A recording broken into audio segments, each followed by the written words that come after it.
2001 അച്ഛൻ യൂത്ത് കോൺഗ്രസ് ജില്ലാ പ്രസിഡന്റ് ആയിരുന്ന കാലഘട്ടമാണ്. ആ കാലഘട്ടത്തിലാണ് അടൂരുണ്ടാകുന്ന ഒരു വലിയ ലാത്തി ചാർജിൽ അന്ന് ASP മനോജ് എബ്രഹാം നേതൃത്വം കൊടുത്ത ഒരു പോലീസ് മർദ്ദനത്തിൽ അച്ഛന് ഭീകരമായി പരിക്കേൽക്കുകയും നട്ടെല്ലും അതുപോലെ തന്നെ തലയ്ക്കും പെടലിക്കും ക്ഷതമേൽക്കുകയാണ്.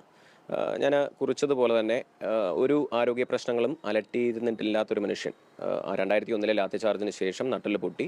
പിന്നീട് ഒരിക്കൽ പോലും ഞാൻ അച്ഛനെ പൂർവ്വസ്ഥിതിയിലേക്ക് ഒരിക്കൽ പോലും കണ്ടിട്ടില്ല. ഞാൻ കുറിച്ചതുപോലെ അതിഭീകരമായിട്ടുള്ള വേദന ആ ജീവിച്ചിരുന്ന 10, 15, 16 വർഷങ്ങളോളം അച്ഛന് ഉണ്ടാവുകയായിരുന്നു. ഞാൻ കുറിച്ചതുപോലെ അന്ന് അമ്മയ്ക്ക് 34 വയസ്സേ ഉള്ളൂ. ഈ 2001 അച്ഛന് മർദ്ദനമേൽക്കുമ്പോൾ 34 വയസ്സേ ഉള്ളൂ.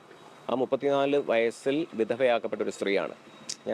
അത് ഒരു വിഷമത്തോടു കൂടിയല്ല, അന്ന് മുതൽ എൻ്റെ കുടുംബത്തെ ഏറ്റെടുത്തിരുന്നു. പക്ഷേ ഞാൻ പറഞ്ഞത് അതുപോലെയുള്ള ഒരു സ്ത്രീകൾക്കും അതുപോലെയുള്ളൊരു ഒരു ഒരു പ്രശ്നം ഉണ്ടാകരുത്.